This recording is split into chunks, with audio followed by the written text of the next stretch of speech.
오케이. 네, 안녕하십니까. 오늘 11월 7일 2부 강의를 맡은 이선우입니다. 반갑습니다. 네, 1부에 이어 2부까지. 네, 서울에서 용났네요, 지금. 천에서 와가지고. 네. 지난번에 성공의 8단계 1부 4가지. 기억나는 사람 손? 시작! 꿈과 네. 목표, 결단, 명단 작성, 미팅과 초대. 네. 빨리 하면 선물 주려고 했는데 너무 늦어가지고. 네. 자, 그럼 다음은 2부. 자. 소개 좀 해드릴까요? 네. 얼른 해버렸어요. 2부. 자, 빨리. 자, 5초. 5초. 10초 안에. 2부. 2부 할 거 4가지. 시작! 네? 사업 설명, 네. 후속 처리, 그리고 상담, 네. 문제. 오! 5초 넘었을 때. 맞아요. 그럼 머릿속에 있다는 거죠. 그 정도면은. 일단 지난주에 제가 농사 한번 지어보자고 했는데 농사를 짓는다고 내가 마음을 먹고 씨를 뿌리려고 봤더니 밭이 하나도 정리가 안 된 거예요. 그럼 밭 정리를 좀 하고 씨앗을 무슨 씨앗을 뿌릴 건가, 어떤 씨앗을 뿌릴 건가, 누구랑 뿌릴 건가, 이걸 어떻게 관리할 건가. 그러면 이제 후반부죠. 여름 지금 지났고 오늘부터 이제 가을, 겨울을 얘기를 해야 되는데 일단은 씨를 뿌려놨어. 씨 뿌려서 집에 가만히 있었어. 알아서 나올까요? 싹이? 그렇죠. 절대 가만히 그냥 나오진 않더라고요. 어쨌든 자연이 도와주는 비도 맞고 햇빛도 쬐고 그래야지만이 씨앗도 하나 둘 힘든 그 땅을 뚫고 올라오는 거더라고요. 그런데 정말 농사가 쉽진 않지만 그럼에도 불구하고 좀 편하게 실패 없이 농사를 지으려면 가장 중요한 건 뭘까요? 행동. 부지런해. 네, 다 맞았어요. 근데 저는 그보다 먼저 그 제가 지으려고 하는 농사로 성공하신 다른 농부를 찾아가서 멘토를 찾아가는 거죠. 그래서 어떻게 하면 이 농사를 잘 지을 수 있는지 한번 물어보고 점검해보고 그리고 나서 행동을 해보는 게 가장 실패 확률이 적은 성공적인 농사를 짓는 게 아닐까라는 생각을 했어요. 그래서 오늘 후반부에 2부에 들어갈 내용이 바로 내가 STP를 하고 그 다음에 후속 조치를 같이 하고 그리고 상담하고 그 모든 것을 복제하면서 이 사이클을 계속 돌려가는 건데 이 상담이라는 7번이 사실 빠지면 안 되잖아요. 그런데 그 상담이 어느 사이사이에 다 들어가져 있다는 거.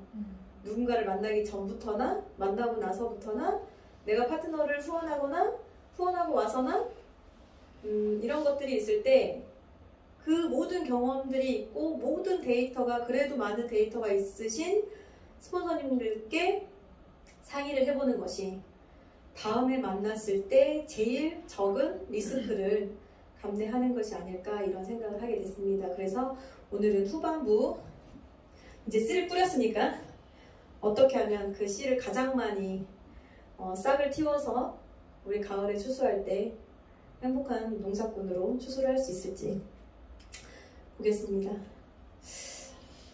쇼더 플랜인데요.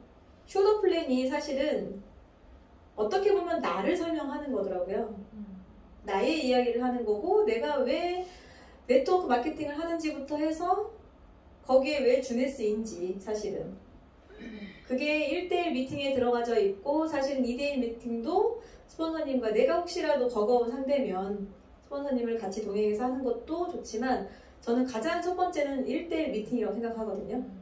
그 이유가 잘 알든 잘 알지 못하던 그 사람은 나를 통해서 주네스라는 정보를 듣게 될 것이고 나를 통해서 이 사람이 왜 거기에 관심을 갖고 이렇게까지 하는지를 듣게 될 거라서 사실은 스폰서님이 오셔서 미팅을 해주시는 건 네트워크 마케팅의 비전과 정말 주네스라는 회사에 대한 비전, 객관적인 사실 정말 내가 성공하고 있는지 난 이제 시작했으니까 그걸 모르잖아요. 못 보여주잖아요. 그런데 먼저 해보신, 먼저 그 길을 가고 계신 스폰서님들은 그게 가능하시니까 보여주실 수 있으니까 그거에 대한 증거 자료로 스폰서님을 내놓을 수가 있는 거죠, 사실은. 근데 그 전에 내가 먼저 증거가 되어야 된다. 그 사람에게. 그렇게 생각이 들었거든요. 그러려면 뭘 해야 된다? 내가 회사 제품 보상을 완벽하게 이해해야 된다. 그리고 회사 제품 보상에 대한 STP가 쇼더 플랜이 5분짜리, 10분짜리, 30분짜리 다 가능해야 된다. 왜? 내가 누군가를 만났을 때 이 사람이 5분만 시간이 될지 10분만 시간이 될지 사실은 30분, 1시간 얘기하고 만났지만 상황이 항상 달라지잖아요. 나 금방 급한 일 있어서 가봐야 돼. 다음에 만나. 이렇게 하는 경우도 대다수로 사실은 발생하더라고요. 내가 딱 약속 시간, 나 1시간만 시간 내줘 한들 더 주는 사람도 있지만 짧게만 듣고 그래 다음에 더 들어볼게 이렇게 하는 사람도 있겠지만은 그래서 될 수 있으면 내가 이 사람한테 정확하게 전달하고 싶은 내용 쇼더 플랜을 가지고 그게 사람이 됐든 머니가 됐든 가족이 됐든 어찌됐건 그 사람에 대한 핫 버튼을 정확하게 찾을 때까지 계속해서 미팅을 통해서 찾아야 된다. 그러려면 내가 잘 알아야 된다. 사실 호일러의 법칙이나 시스템 강의는 호일러의 법칙은 성공 확률을 높이는 것 뿐이에요. 사실은 만약에 10%의 확률이 있었던 거를 호일러의 법칙을 통해서 50%까지 끌어올릴 수 있다고 하면 최대한 알아봐서 내가 카페를 갔는데 정말 알지도 못하는 시끄러운 카페를 가서 정말 처음부터 꽝이 될 수밖에 없는 미팅을 잡을 수도 있는 거고 그렇기 때문에 사전 장소 탐색이 있어야 되고 그 사람에 대한 사전 정보가 스폰서님한테 먼저 소통이 돼야 되고 그러려면 우리는 계속 끊임없이 스폰서님과 소통이 이루어져야 된다.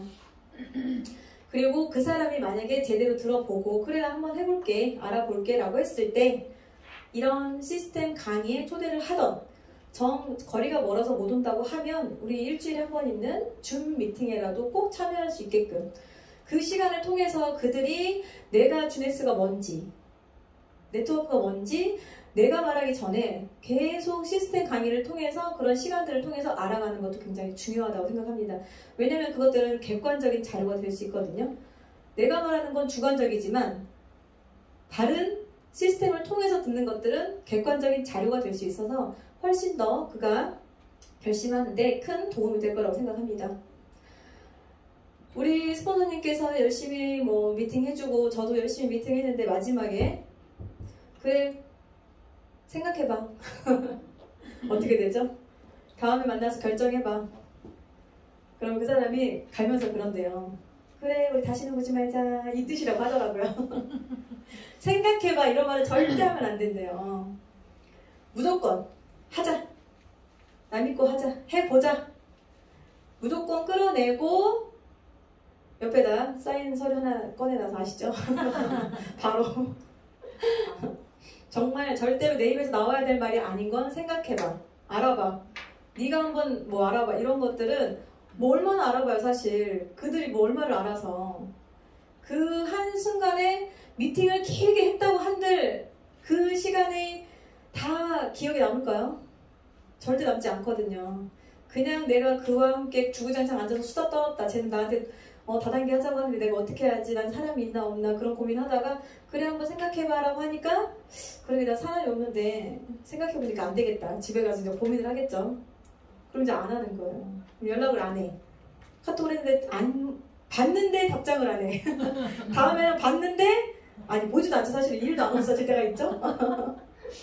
그래서 어영부영 그냥 올래 말래 갈까 말까 이런 갈팡질팡하는 마음을 주지 말고 정말 내가 가진 확신을 그에게도 보여주고 끌어주고 네가 지금 한다고 했을 때 내가 지금 한다고 할 때 같이 해야 우리는 함께 갈 수 있다라는 확신을 주면서 클로징을 하면 굉장히 시너지가 있고 그들도 나를 믿고 오지 않을까 생각합니다. 우리 스폰서님이 열심히 막 설명해 주셨는데 옆에서 내가 또 그런 한마디 하죠. 그래? 들어보니까 어때? 괜찮은 것 같아? 집에 가서 한 번 더 생각해보고 결정해? 그러면 안 된다는 거죠. 사실 요즘 제가 예전에는 2대1 미팅 할 때는 무조건 옆에 앉아 있었는데 그러면 안 된다면서요. 몰랐어요. 옆에서 자꾸 체크하고 그러면 안 되는데. 정말 중요한 미팅이 있다고 하면 그에 대한 정보를, 사전 정보를 스폰서님께 다 준 다음에 스폰서님과 그 파트너, 그 상대방에 대한 미팅이 끝날 때까지 잠시 밖에서 여유로운 시간을 보내다가 들어와서 마지막에 20을 내가 하는 것이, 그때 정말 그냥 앞에서 어떤 얘기가 오갔든 그래 나 믿고 해보자, 너니까 내가 지금 얘기하는 거야. 그렇지. 너니까 특별히. 그렇기 때문에 클로징은 진짜 지금 당장 사업성을 보여주는 게, 내가 뭘 알겠어요. 저도 이제 막 시작했는데 뭘 알겠어요. 초기 하시는 분들이 잘 모르기 때문에 나의 자신감과 나의 열정을 보여주면 그들도 얘가 뭐 좀 하려고 하나 보다, 뭐 결심했나 보다, 이때 해야 되나 보다, 그런 타이밍적인 걸 느끼지 않을까 싶어요. 지금 안 하면 내가 후회할 것 같은 뭔가 그런 느낌? 100%는 아니더라도 90% 이상은 그런 확신을 제가 줘야 된다고 생각을 합니다. 그래서 완벽한 STP는 없어요, 사실. 그렇지만 완벽에 가까워지려는 쇼더 플랜을 하시려면 회사에 대한, 사업에 대한, 보상에 대한 정확한 인지와 그거에 대한 플랜으로 5분짜리, 10분짜리 나만의 STP가 가지고 있어야 된다라고 생각이 듭니다. 네, 6단계가 후속 조치, AS라고 하더라고요. AS가 이렇게 중요한지 몰랐어요. 처음에 그래서 그냥 가서 STP 하고 나서 해보자 라고 했더니 사인업을 한 거예요. 그럼 그들은 사실 제가 생각할 때는 해본다고 했어. 그래서 사인을 한 거잖아요. 그래서 네가 한다고 했으니까 오케이 다음 이렇게 된 거죠. 다음. 그럼 바보 같은 짓이 어디 있겠어요. 근데 알고 보니까 사인업이 시작이 아니더라고요. 그게 끝이 아니더라고. 사인업이 끝이 아니었는데 그게 끝인 줄 알았어요. 얘가 한다고 하니까, 이 사람이 한다고 하니까 그 말 믿고 그냥 내비둔 거죠. 줌에 한번 들어와라, 아니면 본사 뭐 세미나에 한번 와라, 뭐 이렇게 네가 시간 될 때 오던지, 난 오라가라 안 할 거야. 사업자면 네가 알아서 해야 되는 거야.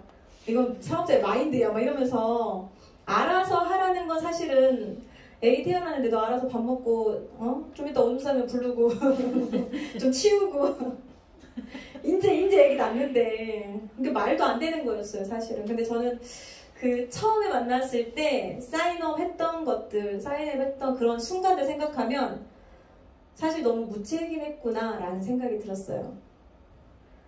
강력한 STP가 있더라고요. 강력한 STP가 있는데 거기에서 나오는 사인이 그게 끝인 줄로만 알았는데 그게 시작이었더라고요. 그 뒤부터 이제 AS가 들어가야 됐던 건데, 그 AS가 제대로 안 되니 하나 둘씩 멀어져 가면서 다시 또 빠이빠이가 되더라고요. 그거를 후에 알았네요, 나중에. 그래서 내가 사인업을 했다고 한들 이게 끝이 아니니까, 시작이기 때문에 그 파트너와도 계속해서 소통해야 될 것이고, 그 파트너에 대해서 스폰서님과도 상담을 해야 될 것이고, 계속해서 후속 조치를 했었어야 되는데 하지 않는다? 그러면 그 파트너가 굉장히 소외감을 느꼈을 것 같아요. 하자고 해놓고 정말 이렇게 강력하게 STP 해놓고 내가 한다고 했더니 나를 넣어? 배신감이 들 것 같기도 해요, 사실은. 그래서 아마 조금 서운한 마음이 들었을 수도 있겠다. 이용 부르장님께서 그러시더라고요. 10번을 만나야 된대요. 10번 중에 처음 딱 만났는데 오케이 사인을 한 거예요. 할 거야. 그 600씩을 다 긁은 거예요. 한 거예요. 그럼 저는 그게 끝인 줄 알고 넥스트를 했잖아요. 다음 타자, 이렇게 다음 타자를 또 찾은 거잖아요. 그런데 그 사람을 10번을 채워야 된다는 거예요. 그 사람이 사업을 진짜로 결단할 때까지 계속해서 만나서 이 사람의 Y와 이 사람의 Y 네트워크 다 그거를 상담을 통해서, 미팅을 통해서 찾아가는 여정을 함께 해야 되는데, 저는 첫 번째 사인 딱 했다고 해서 끝이 돼버린 거예요, 사실. 그래, 끝. 너는 사업자 마인드 다음 이렇게 돼버리는 거예요. 다음. 근데 그러면 안 된대요. 절대 그러면 안 되고 9번을 만났는데 9번까지 계속 민기적 거리는 거예요. 내가 할까 말까, 얘면 될까, 얘랑 하면 어쩔까 막 이렇게 마음의 갈등을 하고 있는데 제가 10번을 안 채우고 얘 안 할 것 같아. 끝. 됐어. 또 다음 이렇게 하면 10번을 안 채웠기 때문에 사실 그 다음에 할 수 있잖아요. 사실은. 그러니까 10번을 다 채우든 안 채우든 사실 그 사람이 완벽한 사업 결단을 하기까지 계속해서 소통과 상담이 있었어야 되는데 지속적인 만남이 있어야 됐었던 건데 그거를 무시했어요. 무시하고 내가 STP 사인 안 한 건 내가 STP를 못해서 그렇구나. 사인을 한 건 내가 휴대폰을 잘해서 사인을 했구나. 그럼 다음을 찾아야 되겠다. 이거 다음 또 파트너를 찾게 되는 그런 악순환이 시작됐던 것 같아요. 그런데 그 사람들은 하나하나 10번씩을 다 채우려면 사실 굉장히 시간들이 계속 필요했던 건데 그러지 못했던 시간이 있었어요. 그래서 지금은 조금 주춤하는 파트너분들이 계시지 않나. 그게 또한 제 탓이라고 생각이 듭니다.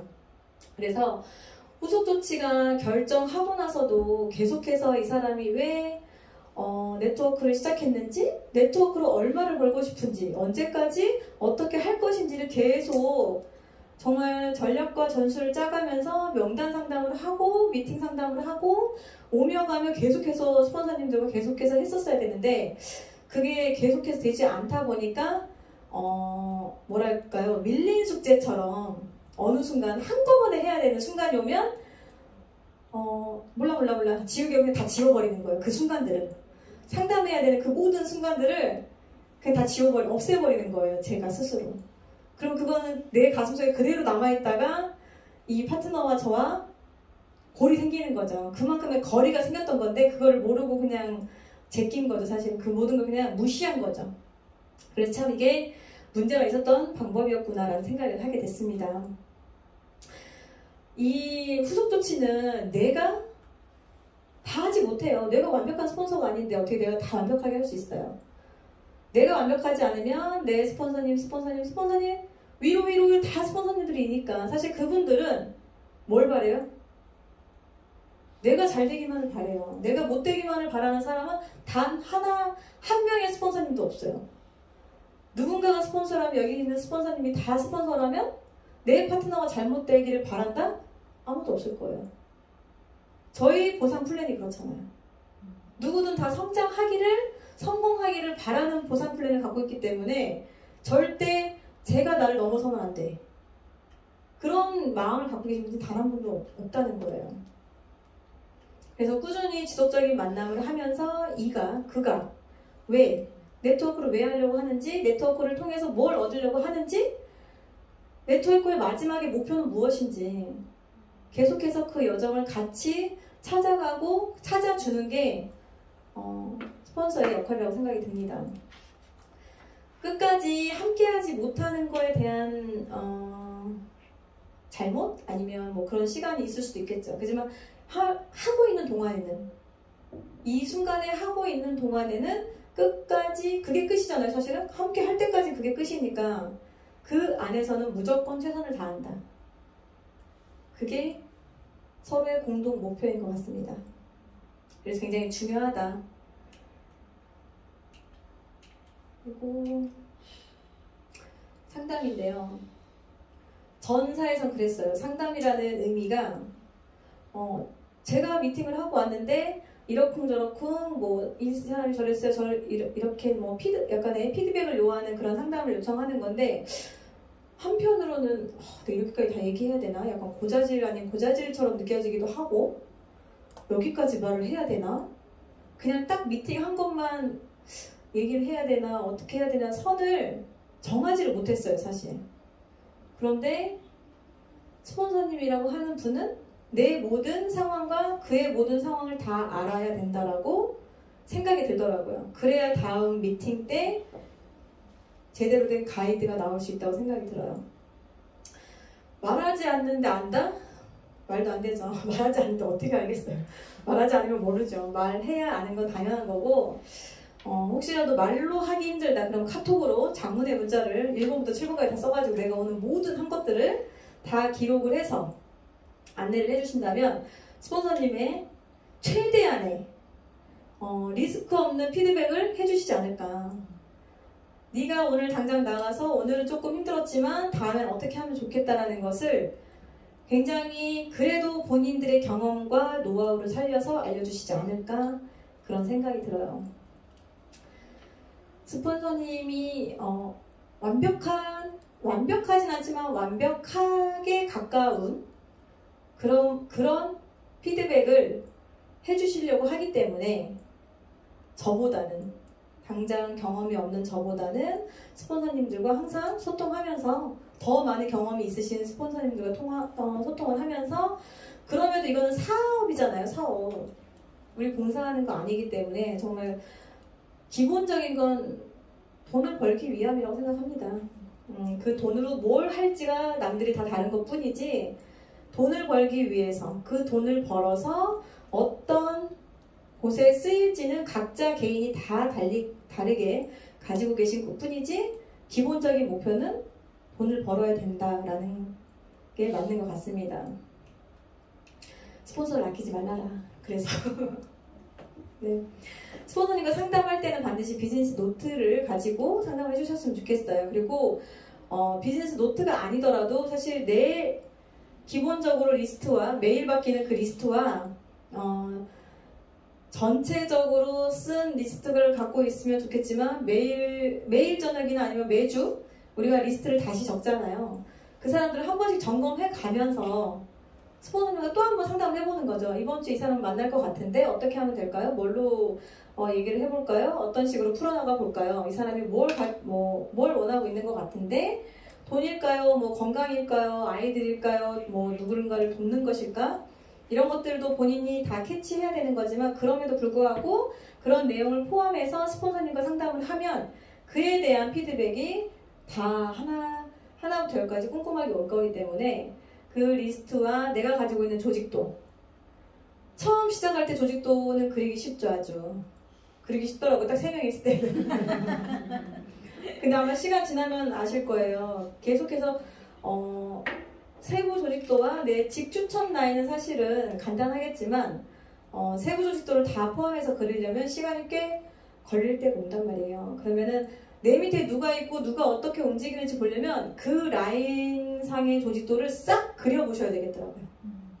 그러면 보여요. 누가 움직이고 있는지, 누가 움직이고 있지 않은지, 어느 레그를 도와줘야 되는지, 어느 레그는 지금 쉬고 있는지, 왜 이게 쉬고 있으면 왜 문제가 뭔지. 근데 그거를 파악하고 있지 못하면 사실 그 레그는 멈춘 레그죠. 그리고 가장 위에 있는 스폰서가 문제라는 게 맞는 말이겠죠. 그러니까 라인상의 조직도를 다 그려보시면 내가 모르는 사람도 꽤 있더라고요. 그러니까 그 사람들은 뭐 알아서 스폰서님들 또 관리를 해주시겠지만 그 사이사이에 있는 내 파트너들이 소개한 또 그들의 뎁스는 내가 책임져야 되는 게 맞고 그래야 그들도 또 움직일 수 있는 힘을 갖게 되는 거고 그래서 리스트와 조직도는 항상 가지고 다녀야 된다. 그리고 내가 머리에 똑똑하신 분들은 머리에 쫙 뜬대요. 조직도가. 그렇죠? 우리 시아다님 쫙 뜨죠? 그런 분들은 안 그려도 돼요, 사실. 그런데 전 돌아서 잊어버리겠더라고요. 이게 어디 있었더라? 꼭 그려야 돼. 그 그림 눈으로 봐야지 제가. 그래서 스폰서님들의 시간도 소중하고 파트너님들의 시간도 소중합니다. 이 시간을 정말로 1시간이든 2시간이든 정해놓고 상담을 한다면 제대로 된 상담을 하려면 개인적인 얘기보다는 정말 그 리스트가 가지고 있는 사람들과 조직도에 움직이지 않고 그리고 조금 멈춰있는 라인이 있다고 하면 그들에 대한 상담을 지속적으로 해서 그나마도 조금이라도 앞으로 나아갈 수 있는 전진할 수 있는 방법을 모색하는 게 서로 간에 시간을 버리지 않고 도움이 되는 거라고 생각이 들어요. 그래서 우리가 따로 개인적으로 만날 수 있는 시간은 사실 없어요. 왜? 거리가 다 머니까. 가까우면 이렇게 만나가지고 시스템 오는 날 만나서 그냥 간단하게 한잔하면서 밤새도록 그럴 수 있지만 우리가 지금 그럴 수 있는 사람들이 별로 없잖아요. 옆집 언니가 하면 좋고 옆집 동생이 하면 좋겠지만 우리 뜻대로 그렇게 잘 안 되잖아요. 멀리 사는 사람들이 꼭 하더라고요. 그래서 서로의 시간은 소중하다. 그렇기 때문에 전략과 전술을 짜기 위해서는 각자의 시간을 아껴서 최대치로 능률을 끌어올릴 수 있도록 그런 상담이 가능하게끔 리스트와 조직도는 항상 챙긴다. 그리고 상담을요, 스폰서님들이 요청할 수 있어요. 한번 만나보실래요? 아니면 만나볼까요? 뭐 상담해볼까요? 차 한잔 마실까요? 그럴 수 있어요. 그런데 그게 10번 중에 횟수로 따지면 몇 번이나 될까요? 사실 스폰서님이 내 파트너가 자기 한 명이야. 그러면 물심양면으로 관심을 쏟을 수 있겠죠. 그때까지는. 그렇지만 2명 생기고 3명 생기고 4명 생기고 여러 명이 생기다 보면 그 한 사람만을 보고 있을 수 없다는 거죠. 그렇기 때문에 내가 필요하면 파트너가 요청한다. 내가 답답하면 요청한다. 내가 멈춰있다 생각하면 요청한다. 무조건 요청한다요. 파트너가 요청한다. 그랬을 때 스폰서님들은 정말 이거는 그렇더라고요. 우는 아이 더 주더라고요. 가만히 있고 자기 혼자 그래 이거 내가 해보니까 이대로 하니까 좀 괜찮은데 나 나름대로 좀 잘하고 있는 것 같은데 절대 나름대로 하면 안 돼요. 나름대로 잘하는 사람들이 있어요. 왜냐면 그간의 경험들이 있을 수 있거든요. 그런데 달라요. 아까 말씀드렸던 것처럼 내가 농사를 너무 많은 직종의 농사가 있을 건데 가장 성공한 사람, 내가 딸기 농사를 지을 건데 뭐 벼농사 짓는 사람한테 가서 물어볼 거예요? 쌀농사 짓는 콩농사 짓는 사람한테 물어볼 거예요? 딸기 농사 지을 거면 딸기 농사로 성공한 사람한테 가서 물어보는 게 가장 적은 리스크를 감내하는 게 아닌가 싶습니다. 그렇기 때문에 주네스를 하려면 주네스 안에서 성장하고 계신 대신에 그런 건 있을 수 있죠. 같은 농사인데 그 사람은 다 잘해. 그 사람 꼭 그 분야에 성장했어. 성공했어. 그런 건 있을 수 있잖아요. 우리가 유튜브를 보더라도 성공한 다른 네트워크의 사장님들이 있잖아요. 거기에서 보고 배울 건 있더라고요. 확실히. 그분들이 그 위치까지 간 건 꼭 주네스여서가 아니야. 주네스가 아니어도 성공한 사람들 있잖아요. 그 사람들의 영상을 보고 있으면 정말 딱 제 얘기인 거예요. 예전에 고생했고 파트너들이 속삭이고 뭐 나도 뭐 했는데 잘 안 됐고 이런 시련과 고난을 다 겪은 다음에 나는 그 자리에 가 있다라는 말은 사실 그게 주네스든 아니든 똑같은 상황? 어쨌든 같은 비슷한 길을 겪었기 때문에 거기까지 가지 않았나 이런 생각은 듭니다. 참고할 만한 상황은 굉장히 많더라고요. 그리고 기대하지 않습니다. 스폰서님께도 너무 많은 것을 기대하지 마시고 파트너님께도 너무 많은 것을 기대하지 마세요. 그냥 나부터 잘하면 돼요. 나부터 시작하면 되고 나부터 잘하고 있으면 알아서 파트너도 배우고 스폰서님도 알아서 관심을 주시더라고요. 나부터 잘하고 있으면 열심히 하고 있으면. 그런데 내가 아직 전달도 하지 않은 파트너가 주네스의 주자를 꺼냈더니 너 했어요. 거절했어. 그럼 집에 가서 또 누워있잖아요. 거절했다고. 근데 그게 끝이 아니잖아요. 우리가 그냥 넥스트인데 그들은 주네스를 거절한 거지 이선우라는 사람을 거절한 게 아니기 때문에 사실 또 만날 수 있어요. 만나서 또 상태 체크할 수 있는 거고 그들의 상태가 언제든지 바뀔 수 있다는 걸 우리는 알고 있잖아요. 그리고 스폰서님들도 항상 편안할 수만 없단 말이죠. 항상 한가할 수 없고 나만 보고 있을 수 없고 그렇기 때문에 각자 나름대로 배울 건 배우고 그리고 나서 나부터 잘하고 있으면 내 파트너들은 자연스럽게 나를 보고 배울 것이고 내가 스폰서님과 잘 소통하고 있으면 내 파트너들도 나와 그리고 내 스폰서님들과도 잘 소통하고 있을 것이다. 그게 우리 가정교육이 그렇죠. 희한하게 그쵸? 아직 남편이 없는 분들은 몰라요. 만났는데 부모님은 괜찮은데 자식이 괜찮다? 아니 자식이 이상하다? 그런 사람 별로 없고요. 부모가 이상한데 자식은 그나마 괜찮다? 희박해요. 있는데 희박해. 가능성이 거의 없더라고요. 그 보고 배운다는 게 말하지 않아도, 이 말로 하지 않아도 보고 배운 이 몸으로 습하는 뭐라고 해야 돼요? 쓱 들어오는 습관적인 것들을 정말 버리기 힘들더라고요. 그렇기 때문에 내가 말하지 않아도 행동으로 하고 있으면 파트너들도 어느샌가 따라하고 있다. 그러니 얼마나 조심스럽겠어요. 잘해야겠죠? 네. 그런데 이 상담이 사실 7단계에 있지만 아까 말했던 것처럼 첫 번째부터 두 번째 사이, 세 번째 사이, 누구 만나든 명단이 있든 없든 뭘 했든 정말 제가 보니까 남편보다도 더 많은 통화를 할 때가 있더라고요. 남편하고는 하루에 한 통화를 하지도 않는데 저녁에 한 번 잠깐 보는데 스폰서님하고는 몇 번을 카톡을 하고 통화를 하고 그러면서 저한테 그러더라고요. 너 감시당하고 있네. 저는 그 감시가 너무 좋더라고요. 감시가 저는 관심받고 있구나를 느꼈어요. 네, 마지막으로 성공적인 복제입니다. 성공적인 복제. 앞에 성공이죠, 성공. 누구나 다 성공을 꿈꿔요. 그런데 이 성공적인 복제가 되지 않으면 절대 성공할 수 없다는 거. 우리 주네스에서 제일 귀에 들어오는 게 이 올바르게잖아요. 저는 그랬거든요.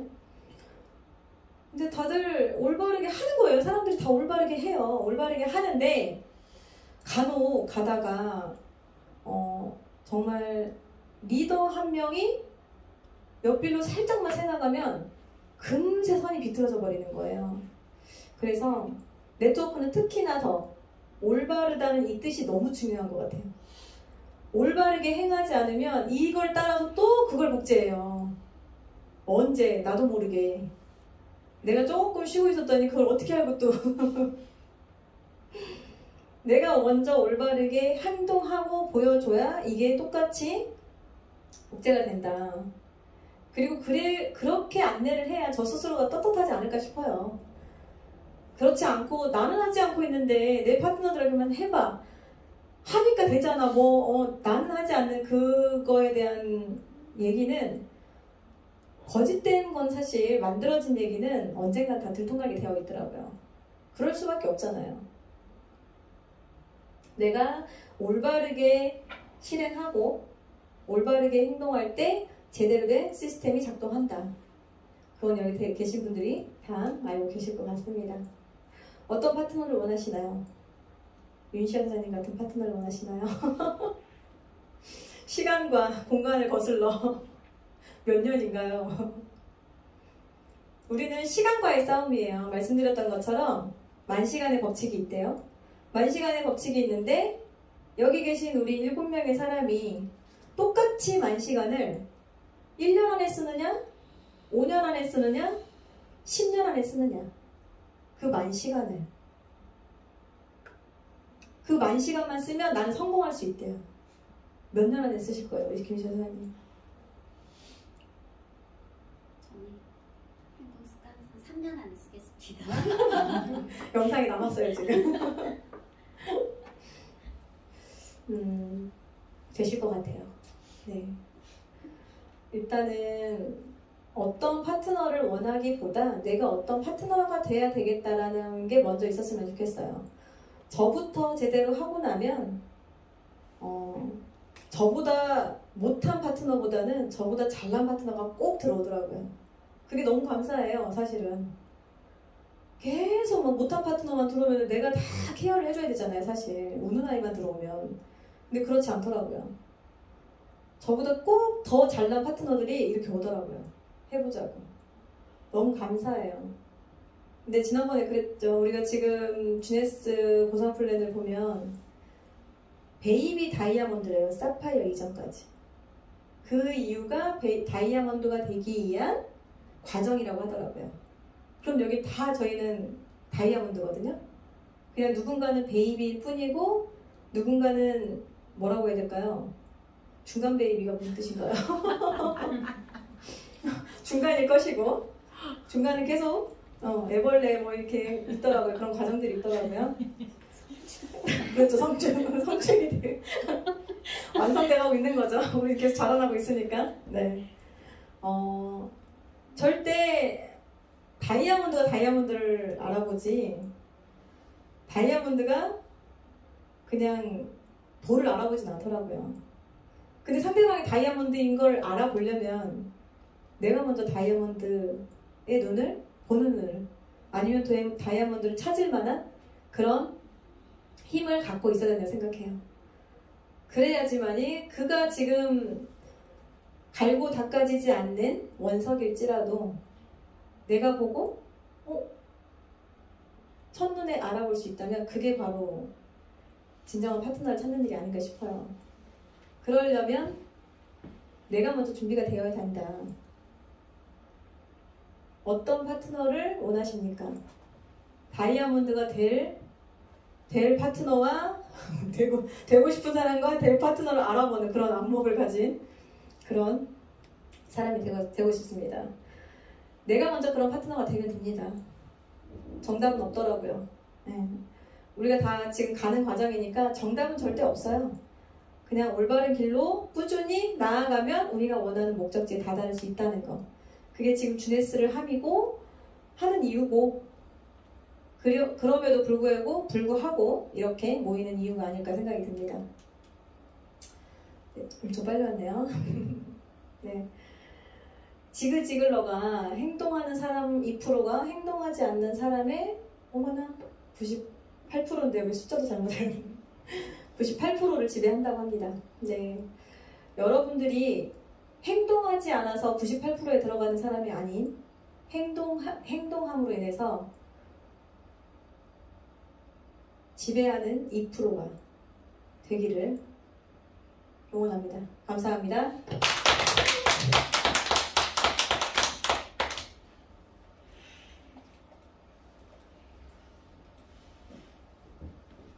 수고 많으셨습니다.